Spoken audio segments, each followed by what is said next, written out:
Здравейте, колеги! Днес ще ви представям една нова мазилка микроцимент.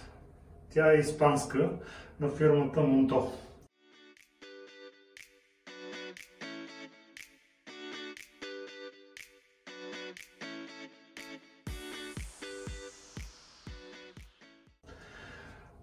Намираме се в една баня, в която ще се правят стените.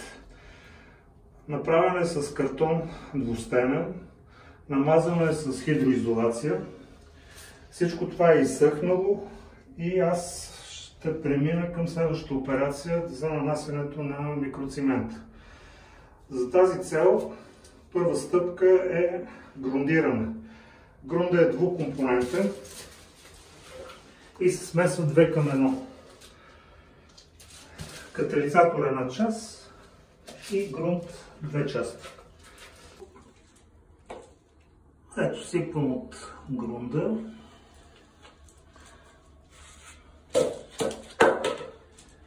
И катализатор една част.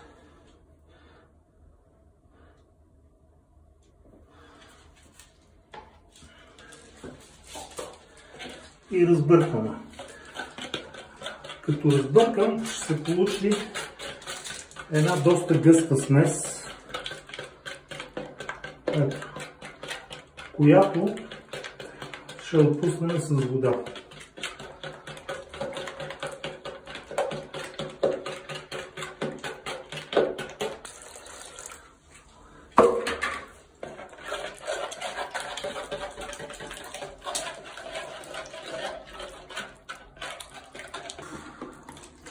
Ванна.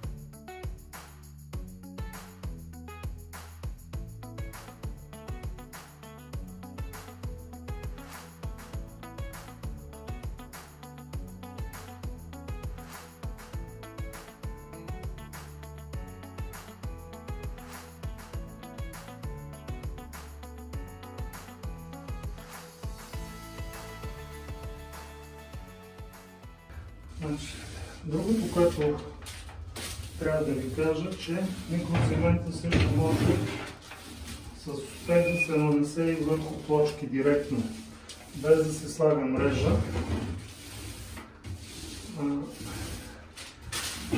След като, да кажем, има фуги по плочките, това да не ви притеснява. Самия материал, който се нанася, той ще ги запълни. Така че цялото нанасяне има 7 операции.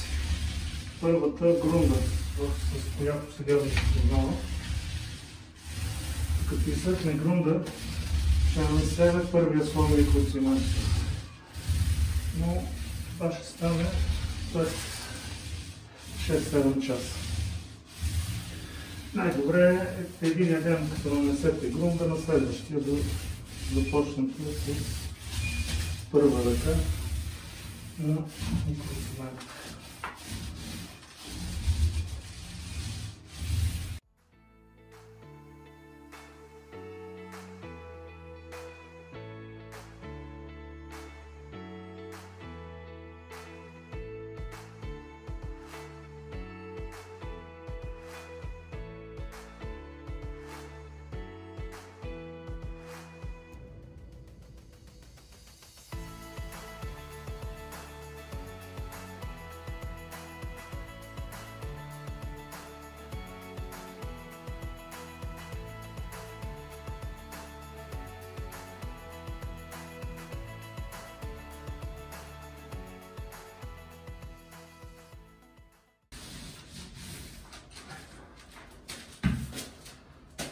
Така, грунда е нанесен, сега ще отсеча с четката, но това вече всеки го знае, че трябва да го направи. Колеги, здравейте отново! Днес продължаваме с втора стъпка на микроцимент. Грунда е изсъхнал, който го нанесах предния ден. И сега спокойно вече изсъхнал е и спокойно може да продължим напред. Другото, което искам да ви кажа, хубаво е, когато слагате тиксото, в случая долу имам плочки пода, за да ги предпазиме, не е лошо да има някакво отстояние от стената, да кажем някъде от порядъка на 5 мм.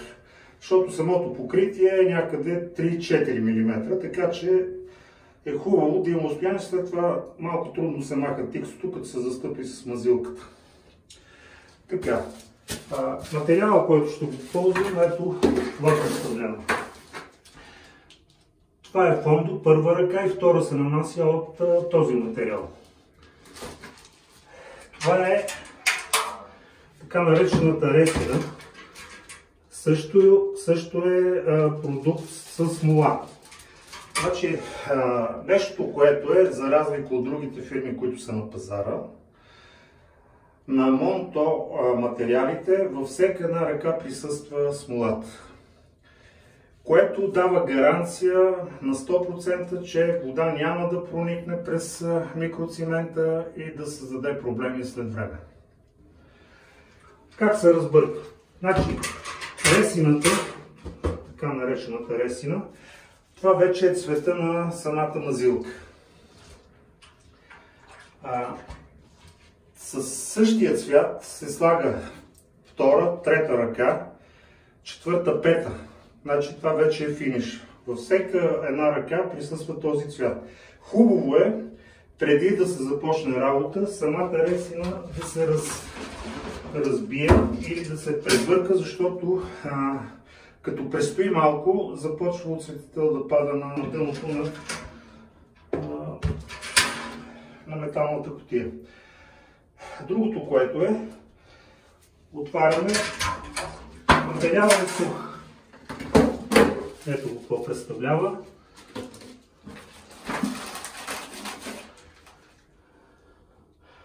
Той е по-структурен, за разлика от финиш.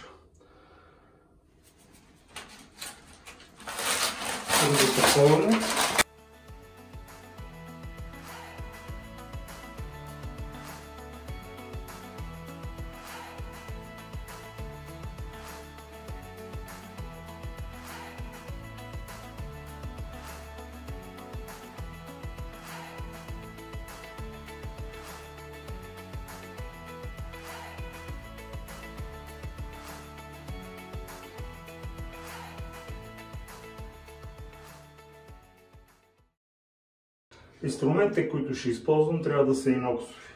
Трябва ви една шпакла, малко по-широка, примерно десетка, и маламашка. А може и от перата, само трябва да е иноксово.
Ето, една страничка направена вече първа ръка.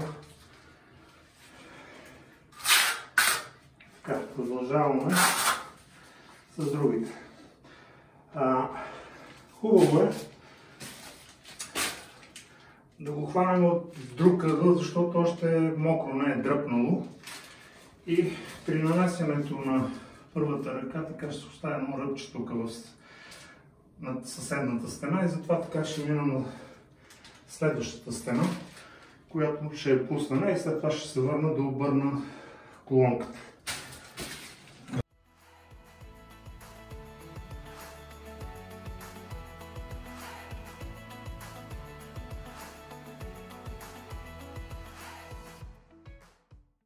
Вече сме към финала. Значи това, че не е заглавено много добре, да не ви притеснява. Както казах, има още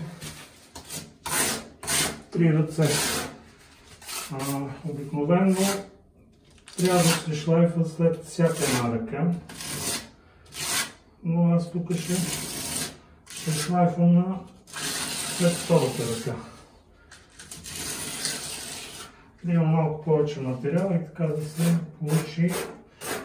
И при шлайфането се получава точно този рисунък, който се забелязва. Много здрави.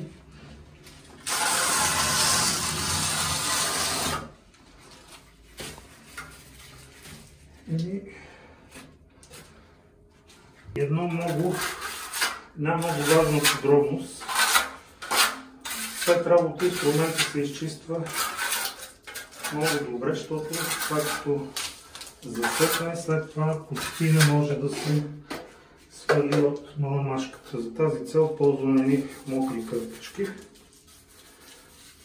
които забързвам.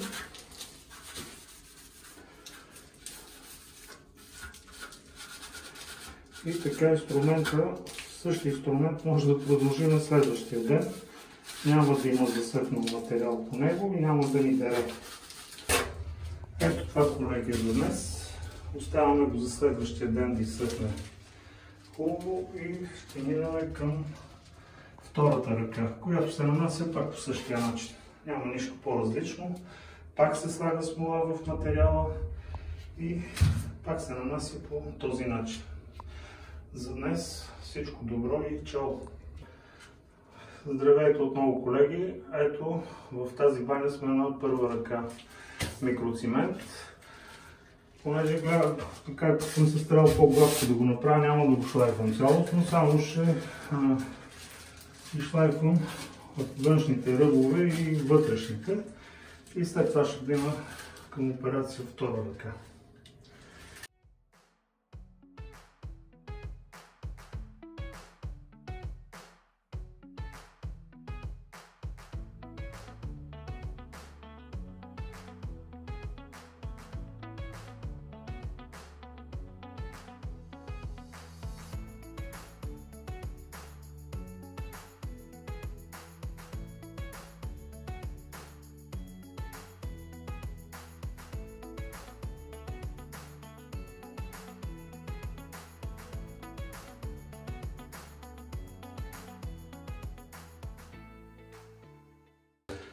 След като обработихме вътрешните и външни ъгли, минавам към нанасянето на втора ръка. Тя не се различава от първата, кой знае какво, значи може би материала малко по-редичко може да си го направите, за да ви върви по-назво.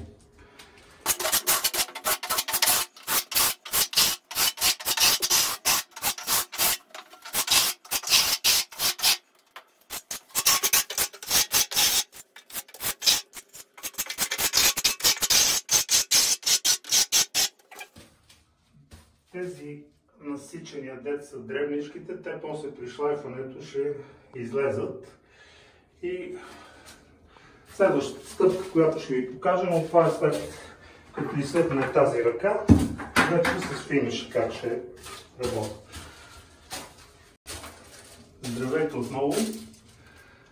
Вече изсъхнала и втората ръка и обработил съм ръбчетата пак с външните и вътрешните с шкурка с номер 80 и сега ще ползвам за шлайфане на стените 60.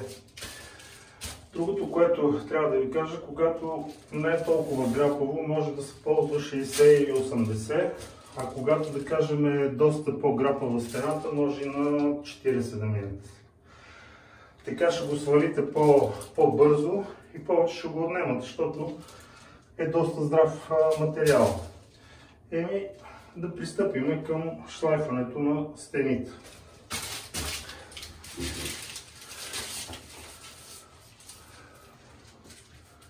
Слагам шкурката и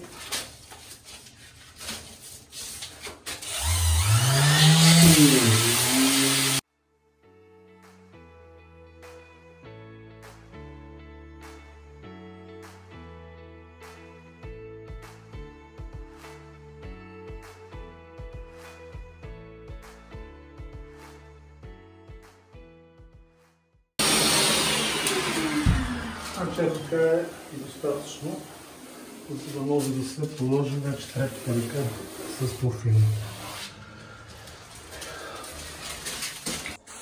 След като изшлайфахме стените, минаваме към следващата операция. Слагаме акабадо, което е финиша. Ето го какво представлява. Той не е по-различен от основата, която само че е по-фин. Така е в кофа и така е в чувал. Ползваме същата смола или ресия, която вече има цвят, този, който го положихме на първите две ръце. Отваряме го и пак го разбъркваме, за да стане хомогенно, да не би да е отпаднал цветителя на дъното. И бъркането пак е по същия начин, както и на предишните две ръце.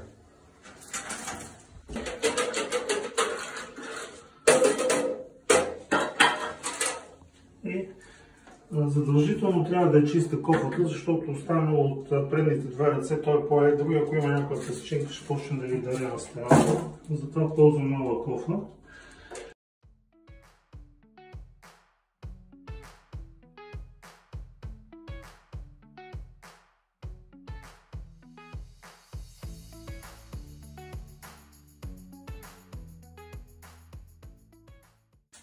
След като сме го разбъркали, ще го оставим 10-15 минутки преди да почнем да го нанасяме, защото при разбъркването се вкарва кислород в материала и при нанасянето се получават едни балончета. Затова така ще го оставим малко или да се казва да озрее материал. Така. След като минаха тези 10-15 минутки, започваме да нанасяме материала.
И така трябва да стане. Значи стремим се колкото се може по-гладко да го нанася.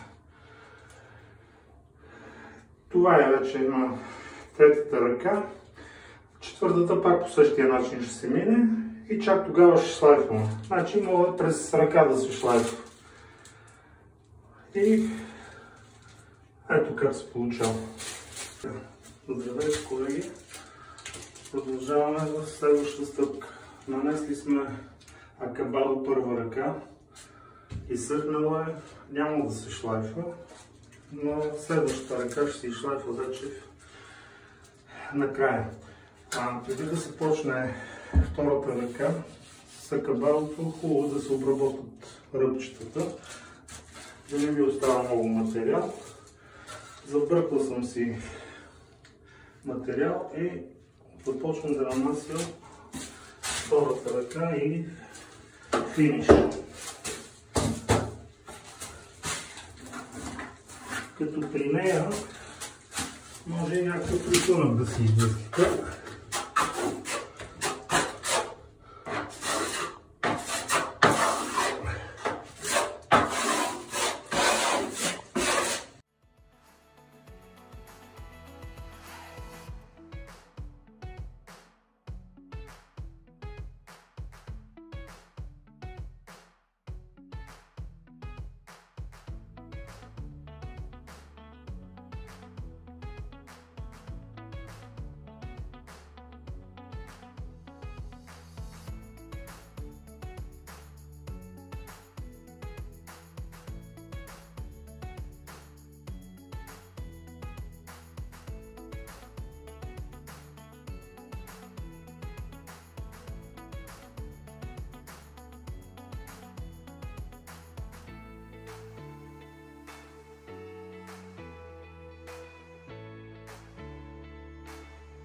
Ето така нанесено, така трябва да се получи.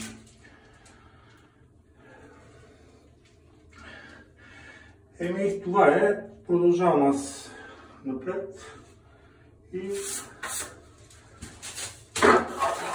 следващия ден вече ще направим едно шлайфене и след това веднага се слага смолата. Здравейте, колеги! Отново сме заедно. След като съм положил вече и втората ръка на финиша, ще пристъпваме към следващата операция шлайфане. Шлайфваме с 80 шкурка. Но преди да почнем шлайфането, трябва да обработим първо ръпчетата и ъглите. След като ги обработим, аз съм ги обработил в случая, след като ги обработим, започваме шлайфането на стените.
Ето така за шлайфа.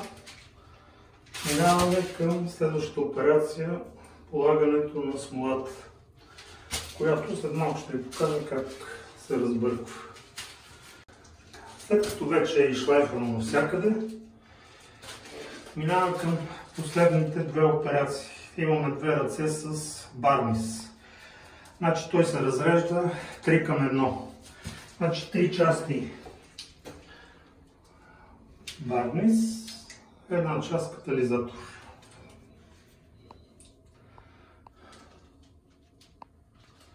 Или смола, катализатор. Като може и малко вода да се капне, някъде около 20%.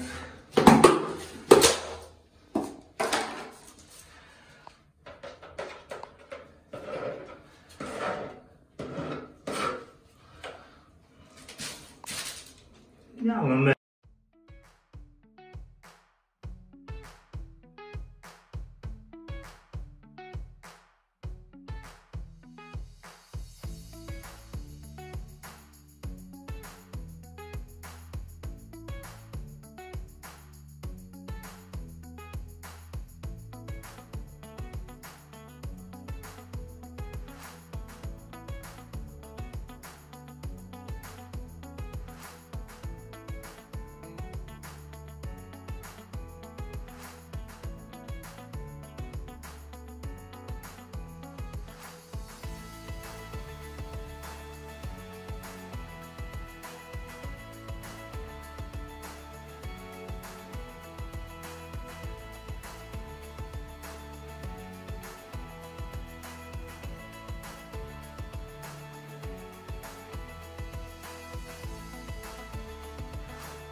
Така, положили сме една ръка с смолата, изчакваме да изсъхне около 5-6 часа и вече трябва да се нанася втората.